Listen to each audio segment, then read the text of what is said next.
আজকে আমাদের পক্ষ থেকে একটা সময়ের দরখাস্ত ছিল যে তদন্ত রিপোর্টটা দাখিল আমরা বলতে তদন্ত সংস্থা দাখিল করবেন সেই জন্য সময় চাওয়া হয়েছে, কিন্তু ইনফ্যাক্ট এই মামলার তদন্ত রিপোর্টের খসড়াটা অলরেডি চলে এসেছে আমাদের হাতে। হয়তো কয়েকদিন সময় লাগবে মাত্র। আদালত যদিও 28 এপ্রিল পর্যন্ত সময় দিয়েছেন, কিন্তু এটা আসলে তদন্ত প্রস্তুত হয়ে গেছে, রিপোর্ট প্রস্তুত হয়ে গেছে। ঈদের পরপরই এটা দাখিল করা হবে আনুষ্ঠানিকভাবে। অনানুষ্ঠানিকভাবে আমাদের হাতে এটা চলে এসেছে, সে কারণে 28 এপ্রিল পর্যন্ত সময় দিয়েছেন এবং আমরা আশা করছি এই মামলাটার ফর্মাল চার্জ দাখিলের মধ্য দিয়েই হয়তো আনুষ্ঠানিক বিচারের কাজটা শুরু করা যাবে। এটা আনুষ্ঠানিকভাবে প্রাপ্তির পরে এটা আপনাদেরকে আমরা জানাবো। একই সাথে আজকে আপনাদেরকে আমরা জানাতে চাই যে চানখারপুল সংক্রান্ত যে আলাদা একটা মিসকেস ছিল, সেটিরও তদন্ত রিপোর্ট খসড়াটা আমাদের হাতে চলে এসেছে। এটারও ফিনিশিং যে টাচ সেটা দেওয়ার চেষ্টা করা হচ্ছে। ঈদের পরপরই সেটাও চলে আসবে আমাদের হাতে। আসলে সেটারও ফর্মাল চার্জ দাখিলের প্রক্রিয়াটা শুরু হয়ে যাবে।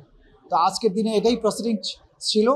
আর যেহেতু ঈদের আগে আর কোনো কর্মদিবস নাই, আপনাদের মাধ্যমে আমরা দেশবাসীকে সবাইকে ঈদ মোবারক জানাচ্ছি, আপনাদেরকে ঈদ মোবারক জানাচ্ছি। ভাইয়া, আমরা কি তাহলে বলতে পারি যে আন্তর্জাতিক অপরাধ ট্রাইব্যুনালে জুলাই আগস্ট গণহত্যার বিচার ঈদের পর শুরু হচ্ছে?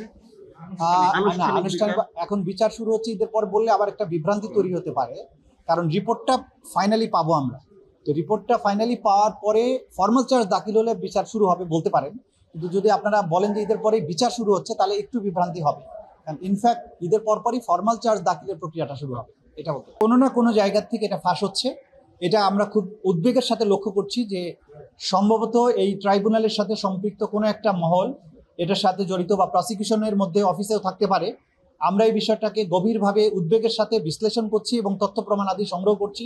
যদি আমরা প্রমাণ পাই যে প্রসিকিউশনের অফিসের কেউ, প্রসিকিউশন টিমের সদস্য কেউ, অথবা ট্রাইব্যুনালের কোনো কর্মকর্তা কর্মচারী যারাই হোক, যারা এই ধরনের তথ্য ফাঁসের সাথে জড়িত হবে, তাদেরকে আইনের আওতায় আনা হবে এবং দৃষ্টান্তমূলক শাস্তির মুখোমুখি করা হবে। আমরা এটা খুব সিরিয়াসলি নিয়েছি এবং উদ্বেগের সাথে এটা নিয়েছি। আমরা এটাকে নিশ্চিত করার জন্য প্রয়োজনীয় তদন্ত কাজ চালাচ্ছি। আমরা যাকে পাবো এটার জন্য দায়ী, তার বিরুদ্ধে যথাযথ ব্যবস্থা গ্রহণ করবো। আপনাকে মানে শিওর যে এটা এখান থেকেই হচ্ছে? যেহেতু তদন্তাধীন আমরা শিওর বলছি না, তবে বোঝা যাচ্ছে যে এখান থেকেও কোথা থেকে হচ্ছে। কারণ অর্ডারটা হওয়ার আগ পর্যন্ত কিন্তু কেউ জানতে পারছে না। অর্ডারটা যখন কোর্টে হচ্ছে তাৎক্ষণিকভাবে জানানো হচ্ছে, তার মানে বোঝা যাচ্ছে জানানোর কাজটা অর্ডার হওয়ার সাথে সাথে এখান থেকে কোনো না কোনো জায়গা থেকে যাচ্ছে। ন্যাচারালি এই বিল্ডিংয়ের মধ্য থেকেই যাচ্ছে বলে আমাদের কাছে মনে হচ্ছে। তবে এটা অন্য কোনো লোকও হতে পারে, তদন্তের পরেই বলা যায়। আপনারা জানেন যে এই বিচারটা অসম্ভব স্পর্শকাতর বিচার এবং যারা এখানে আসামি হয়ে এসেছেন তারা প্রভাবশালী, তাদের হাতে অর্থবিত্ত আছে। তারা নানানভাবে এই বিচারকে ব্যর্থ করে দেওয়ার চেষ্টা করবেন, বিতর্কিত করার চেষ্টা করবেন, আমাদেরকে বিতর্কিত করার চেষ্টা করবেন, জাজদেরকে বিতর্কিত করার চেষ্টা করবেন, প্রসিকিউশনকে বিতর্কিত করার চেষ্টা করবেন, এবং সেই চেষ্টা কিন্তু চলছে বলে আমাদের কাছে মনে হচ্ছে। কিন্তু আমরা তাদেরকে একটা জিনিস বলবো যে এই ধরনের বিতর্ক তৈরি করে অসাধু পন্থা অবলম্বন করে বিচার বন্ধ করা যাবে না।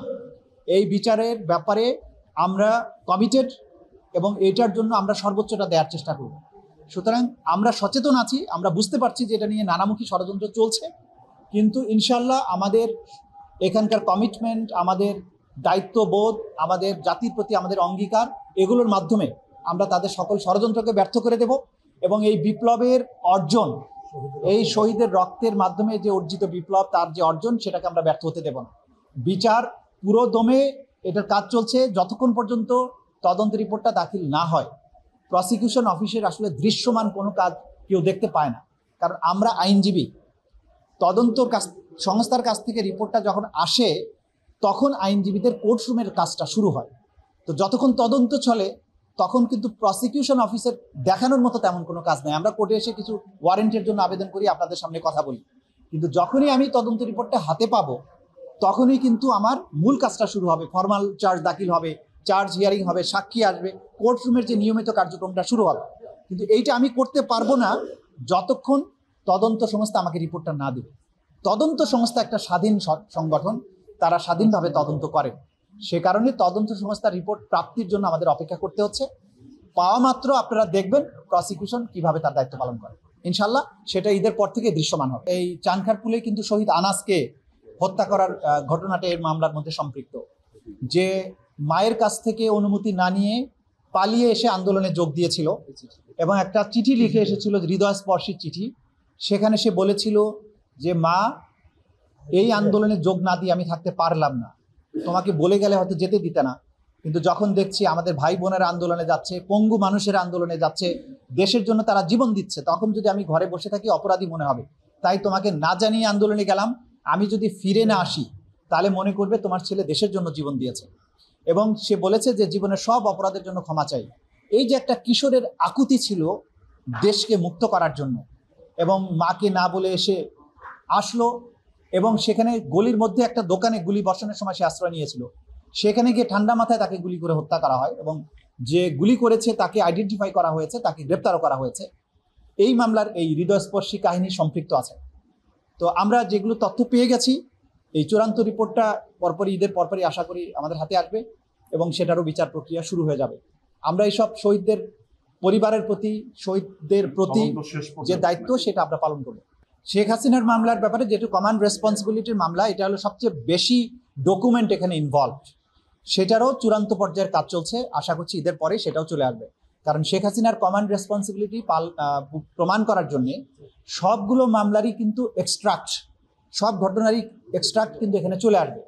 এর বাইরে যে সেন্ট্রাল তার যে সমস্ত ব্যাপার স্যাপার ছিল সেগুলো এখানে আসবে। সুতরাং এটা অনেক বড় মামলা, সেই জন্য এটা একটু বেশি সময় লাগছে, বাট এটাও আমরা আশা করছি ঈদের পরপরই এটাও চলে আসবে।